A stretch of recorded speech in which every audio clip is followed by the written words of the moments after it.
जय शिवाजी, जय शिवाजी, जय भवानी. जिथं बसायचं नाही असा बोर्ड आहे, मराठीत बोर्ड अच्छा. असतात, तिथंच बसणार. त्याच गोष्टीला नुकसान. गाडी होती खूप, गर्दी नव्हती इकडे, म्हणजे कोणी असं येतच नव्हतं. आता हे मोठे मोबाईल झाल्यापासून सुरू झालंय. अच्छा. तो आम्ही आता गॉगल घ्यायला थांबलोय. हा ऋषिकोचा गॉगल एव्हिएटर कसा दिसतोय गॉगल वगैरे घेतलाय, पूर्ण तयारी झाली आता आपली. म्हणजे तिकोना. आणि हा नाईट ड्रायव्हिंगला. नमस्कार मंडळी, तुमचं स्वागत आहे आपल्या ऋषी द एक्सप्लोरर या चॅनलवरती. आणि आज आपण असा भन्नाट व्हिडिओ आणलेला आहे ज्याच्यामध्ये आपण आज एक्सप्लोर करणार आहोत तिकोना किल्ला. हा समोर पाहताय तो आहे पवना डॅम, आणि त्याच्या आजूबाजूचा जो परिसर तुम्हाला दिसतोय, ज्या डोंगर रांगा आहेत त्या प्रत्येक डोंगर रांगेच्या इथे त्याला म्हटलं जातं हे 12 मावळ. छत्रपती शिवाजी महाराजांच्या काळात या 12 मावळ प्रांताचा खूप मोठ्या प्रमाणात आणि छानरित्या उपयोग केला जायचा. तिकोना किल्ला हा पुण्यापासून 7 किलोमीटर अंतरावरती, तर मुंबईपासून जवळजवळ 120 किलोमीटर अंतरावरती आहे. तिकोना किल्ल्यावरती जायचं कसं, तर आपल्याला त्याच्यासाठी जाण्यासाठी बस, ट्रेन किंवा तुमचे 2 व्हीलर वगैरे असेल तर तुम्ही त्याच्या आधारेही जाऊ शकता.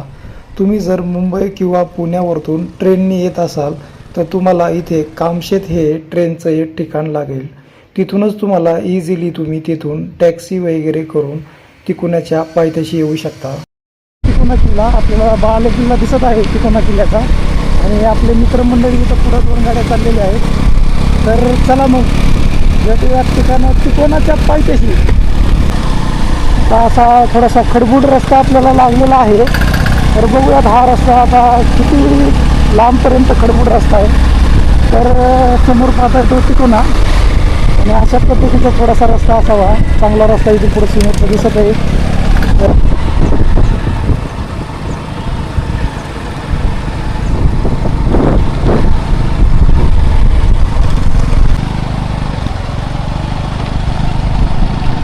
छोटी बच्ची आहे. अशा पद्धतीचा परत एकदा खडबूड रस्त्याचं आगमन झालेलं आहे. किती येतं तिकीट? 30 रुपये. 30, 20? 20 हे म्हणजे काय पार्किंग? घेतलं तर फ्री नाही. नाही फ्री. अरे धंदाच नाही. लोक पाहुण्याला चिकनवर पळतात. 2,000-3,000 का ना फ्री गाड्या सगळ्या. पार्किंगला पहिल्यांदा नव्हतं ना, वाटतं फ्री होतं ना. आता या मागच्यांनी ठेवलं म्हणून आम्ही ठेवलं. पहिला आम्ही 20 वर्ष घेतलंच नव्हतं. बांधणं व्हायला लागल्या, किशी बिशी पार झाल्या, पाटलाला बोलावलं म्हणून ठेवलं.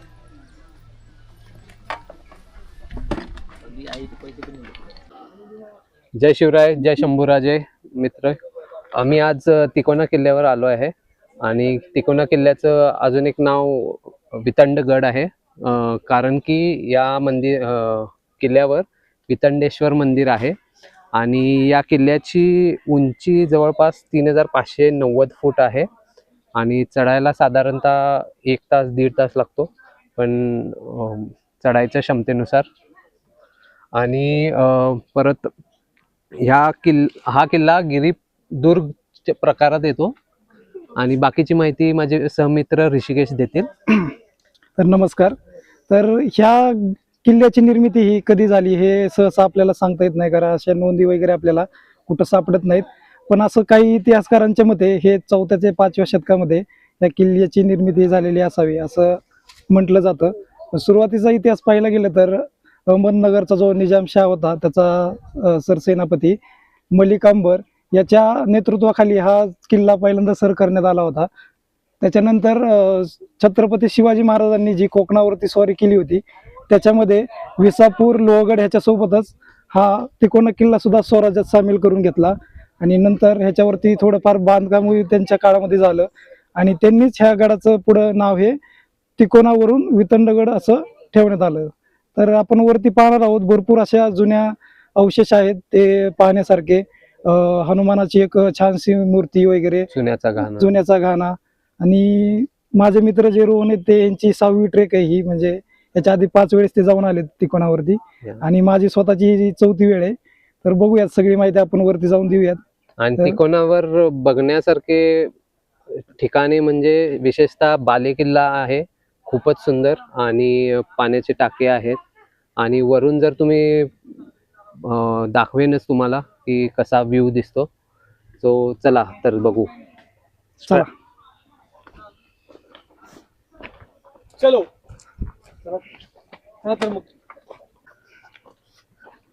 चला तर मग जाऊया आपण.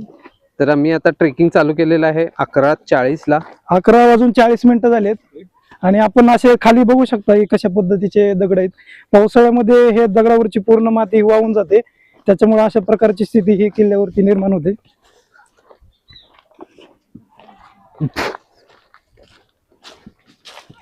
मित्रा, कुठून आलायस तू? मी संभाजीनगर. छत्रपती संभाजीनगरवरून. छत्रपती. खास या किल्ल्यासाठी? येस. म्हणजे ह्याची कुठं माहिती वगैरे? इथं पुण्याला राहतात, हा. जॉबला आहेत. मी संभाजीनगर. अच्छा, खास म्हणजे किल्ल्यासाठी तुम्ही किती वाजता आला होता सकाळी? खास किल्ल्यासाठी असं नाही, हा. पुण्याला फिरण्यासाठी आलेलो. अच्छा, मग कसा वाटला किल्ला वगैरे? वरती काय मस्त काय काय अवशेष पाहिले? फुलं वगैरे पसंत केले. पण आपल्या मराठी लोकांचा एक विषय आहे हम्म. की आपल्या गोष्टींना ते जपणार नाही. तो कुठं पण बस. तर इथं छान असा तिकोना किल्ल्याचा इतिहास सांगणारा हा फलक आहे. आजी, तुम्ही किती दिवसापासून इथे विकताय? आता ते तुम्ही घेताय का व्हिडिओ? हा, बोला बोला. काय नाही, तुमचं उलट हे होणार, जाहिरात होणार. काय नाही, 4-5 वर्षापूर्वी बसूनच इकडे आहोत. अच्छा, अगोदर इकडे मग इथं आता प्रतिसाद कसा होता उन्हाळ्यामध्ये? ट्रेकर लोक किती यायचे म्हणजे? उन्हाळ्यामध्ये कमी असतात लोक, अच्छा, पावसाळ्यामध्ये खूप असतात. हा. पण आता अजून तरी उन्हाळाच आहे ना, हम्म. त्यामुळे आज शनिवार रविवार थोडी लोक कमीच आहे. अच्छा, हा, एकदा पावसाळा सुरू झाला ना, प्रचंड माणूस आहे आमच्या गडावर. आता तुम्ही काय काय विकताय? लिंबू आता सरबत? लिंबू सरबत, हम्म. ताक अच्छा असं विकतो आम्ही. अच्छा, तुम्ही राहिला इथंच कुठं? राहायला इथे तिकोनलाच. अच्छा, म्हणजे हे इथंच खालती पाय त्याला का? हो हो, कारण दुसऱ्यांना एंट्री नाही इकडे. हम्म. आमच्या तिकोनकरांनाच इकडे एंट्री. तुम्हाला काय वाटतं की सरकारने अजून तुमच्या ह्याच्यासाठी काही सोय वगैरे केली पाहिजे? थोड्या सुविधा कराव्यात. लोकांना किती त्रास होतो. हम्म. हे सगळ्या पायऱ्या खूप म्हणजे दगड खूप आहेत ना, हम्म. त्यामुळे लोकांना खूप त्रास होतो हो यायला जायला. त्यामुळे काही लोक इथनच परत जातात. अच्छा, असं तर हे म्हणजे थोडस ह्याचे डागडुजी करणं गरजेचं आहे असं तुम्हाला वाटतं? थोड्या पायऱ्या व्हायला पाहिजे यायपर्यंत, अच्छा. म्हणजे लोकांना जायलाही बरं ना.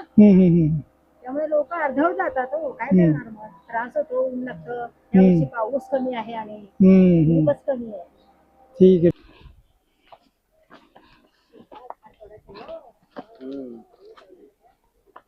तर अशा पद्धतीच्या ह्या पूर्ण पायरी मार्गही म्हणता येणार नाही, कारण पावसामध्ये सगळ्या आजूबाजूला माती आहे ती इथे खूप पावसाने सगळी घनदाट खाली झाडी आलेली आहे. असल्यामुळे आपल्याला खूप जपून असं चालावं लागतं.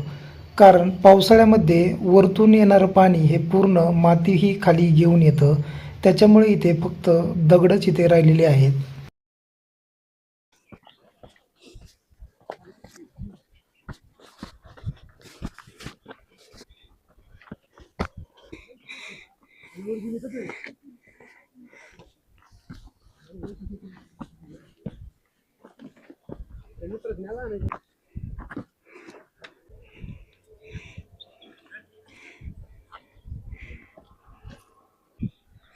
तर आपल्याला इथून स्पष्टपणे लोहगड आणि विसापूर असे 2 किल्ले आपल्याला इथून दिसतात. झूम आहे का? आणि तिकडे तुंग आहे बघ, इकडे एक आहे झाडाच्या मागे. 3 किल्ले आपल्याला इथून दिसत आहेत. हा आणि आहे मध्ये किल्ल्याचा दिसतंय तेव्हा पहिला पावना डॅम. टप्पा म्हणजेच मेट. खालून आलेले संदेश हे इथेच दिले जायचे आणि इथूनच ते गडावरती पोच केले जायचे.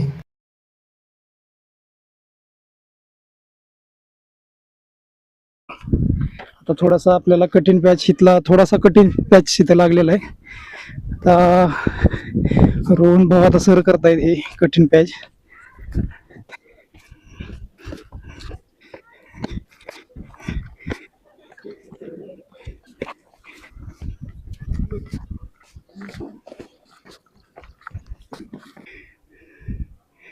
ते समोर पाहत आहे तो बाले किल्ला, तिकडे आपल्याला जायचंय. पण अलीकडल्याच काळामध्ये ह्या ज्या तुम्हाला रेलिंग्स दिसत आहे, ह्या अलीकडल्याच काळामध्ये इथं बांधण्यात आलेल्या आहेत. ही खूप चांगली गोष्ट आहे. एका सरकारचे बाजूस खोलदरी आणि त्याच्याबद्दल. दुसऱ्या बाजूस प्रचंड असा मोठा खडक आणि मध्ये अशी दगडी वाट.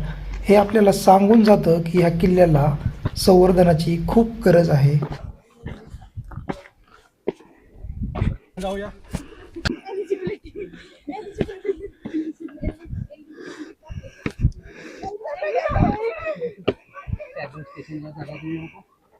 मंडळी आपली थोडीशी थकली, त्याच्यामुळे थोडा आराम करता तिथं. तर आपण आता ट्रेकिंग करून आपल्याला एक 40 ते 45 मिनिटं झालेत आणि आपल्याला आता आपण येऊन पोहोचलेलो ह्या नवीन अशा संवर्धन जे करणारी एक टीम आहे. त्यांनी हा नवीन दरवाजा आत्ताच्याच काळामध्ये हा बसवलेला आहे. तुम्ही दरवाजाचं एकंदरीत स्वरूप बघितलं तर त्या काळातला कसा दरवाजा असेल याचा आपल्याला एक कल्पना आपण करू शकतो. ह्याच्यावरती कडी वगैरे बघा, त्या काळात असा सुंदर असा दरवाजा असायचा. एक थोडंसं प्रात्यक्षिक म्हणायला पाहिजे आपण इथं, थोडंसं आपल्याला दाखवायचा प्रयत्न गड संवर्धन करणाऱ्या टीमने केलेलं आहे हे. पण अलीकडच्या काळात हे वरती बघू शकता जे रंग वगैरे काम केलेले ते निघायला म्हणजे वरचा पाऊस वगैरे आणि उन्हाच्या ह्याच्यामुळे थोडंसं त्याचं संवर्धन अजून करण्याची त्याला गरज आहे. पण काय हरकत नाही. आपण आता जो हा दरवाजा दाखवला त्याच्या आतमधून आपण प्रवेश केल्यानंतर आपण पाहू शकता इथं पहारेकऱ्यांसाठी एक देवडी होती आणि खूप छान असं इथं थंडावा जाणवतोय आपल्याला, कारण पूर्ण दगडामध्ये हे कोरलेलं आहे वरती जाण्यासाठीचा हा रस्ता. तर त्या काळामध्ये आपण पाहू शकतो की कशा प्रकारे पहारेकरी इथून खालतून आलेल्या जे मावळे वगैरे होते त्यांचं जे प्रवेशद्वार होतं ते इथूनच ते जायचे. तर काही संदेश वगैरे असेल तर तो इथूनच वरती वगैरे देण्याचं काम हे त्या काळात केलं जायचं. अगदी बरोबर. आणि तुम्ही बघू शकता की हे इतकं थंड आहे इथं की जणू त्या काळचं AC रूमच म्हणू शकता तुम्ही. इतकं इथं थंडावा जाणवतोय एवढं ऊन असून सुद्धा. सो त्या काळचं बांधकाम आणि त्या टाइमची टेक्निक वगैरे बघून आश्चर्यचकित वाटतं. तर आपण इथून दरवाजामधून आत आल्यानंतर आपण पाहू शकता इथं हे खूप छान असं संवर्धनाचं काम पण इथं भारत सरकारच्या संरक्षण भिंत पण इथं बघू शकता ही बांधली व्यवस्थितरित्या. तर खूप छान असं हे उत्तम काम सरकारद्वारे करण्यात येत आहे. आपण पाहू शकता एक 3 वर्षाखाली जेव्हा आम्ही आलो होतो त्यावेळेस हा पायरी मार्ग नव्हता. हा अलीकडच्या काळामध्ये गड संवर्धन करणाऱ्या टीमने हे पूर्ण काम केलेलं असावं. अगदी बरोबर. सो हे जे बांधकाम झालेलं आहे खरंच खूप चांगल्या प्रकारे झालेलं आहे, कारण की मी लास्ट टाइम जेव्हा 3 वर्षाआधी आलो होतो तेव्हा ही संरक्षण भिंत किंवा अशी ही वाट दगडाची काहीच नव्हतं. सो हे बांधकाम केल्यामुळे इथे येणाऱ्या सगळ्या गडप्रेमींना खूपच सोपं झालं आहे. सो चला पुढे बघू.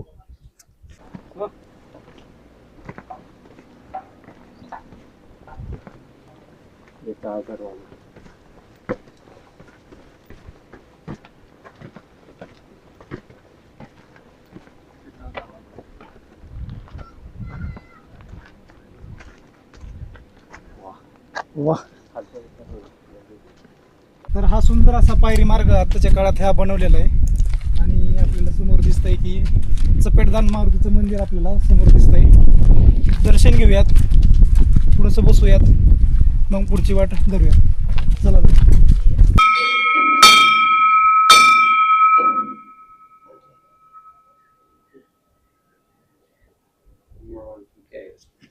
तर आपल्याला इथं चपेटदान मंदिर आपल्याला इथं हनुमानाचं लागलेलं आहे. तर चपेटदान मारुती याला का म्हटलं जातं ह्या शिल्पाला, तर आपण पाहू शकता पुढे थोडंसं की जो मारुती आहे त्याच्या एका पायाच्या खाली एक राक्षसाचं इथं पाहू शकता की एक राक्षस आहे पायाच्या खाली, जो की एका हाताने त्या राक्षसाला मारत आहे. म्हणून त्याला चपेटदान मारुती म्हणतात, कारण मारुती हा चापट मारतो त्या राक्षसाला. तर ही एकंदरीत अशी आख्यायिका आपल्याला इथं पाहायला भेटते. तर खूप सुंदर असं हे शिल्प आहे, तुम्ही पाहू शकता. ही स्वयंभू मूर्ती असावी असं मला वाटतं. आणि खूपच बघू शकता तुम्ही किती उंच मोठी मूर्ती ही दगडात कोरलेली आहे. सो अजून पुढे काही मंदिर अवशेष आहेत ते पण बघू आपण. सो आज शनिवार आहे, सो आधी दर्शन घेऊया मारुतीचं आणि पुढे निघूया.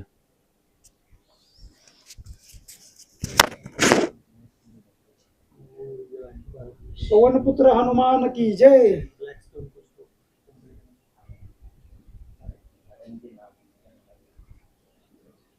जय राम जय जय राम श्रीराम. तर आपल्यासोबत करीम आलेले आहेत की ज्यांचा हा कितवा ट्रेक है आपका?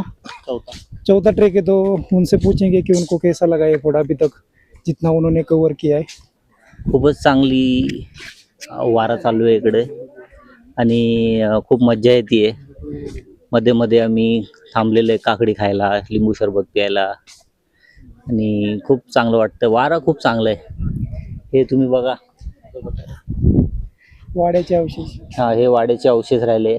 अगोदर इकडे खूप माऊले थांबायचे, राहायचे, पण आता एवढंच राहिलेलं आहे. कोसळणे को क्या बोलते हैं? पत्थर गिरते उसको क्या बोलते हैं? दगड पडतात. हा दगड दगड दगड दगड पडून दगड पडून पडून खूप कमी झालं, पण आता एवढंच राहिलेलं आहे. ठीक आहे, पण हे आपण जपायची आपलीच ही म्हणजे आपलंच काम आहे की हे आपण जपलं पाहिजे जे आहे तेवढं. कर्तव्य. हो हो. तर त्याच्यासाठी तुम्हाला काय वाटतं की काय केलं पाहिजे? सरकारने खूप मोठे मोठे फंड इकडे अप्रूव्ह करायला पाहिजे. वैयक्तिक जबाबदारी म्हणून ते हा. पार पाडली पाहिजे पार की पाडली गड पाहिजे. किल्ले कसे जपले पाहिजेत, त्याला नुकसान न होऊन देता व्यवस्थितरित्या यायचं आणि व्यवस्थितरित्या जायचं, ही भूमिका प्रत्येक गड प्रत्येकाने- प्रेमींनी केली पाहिजे. हे एक आमचं सांगणं आहे थोडक्यात.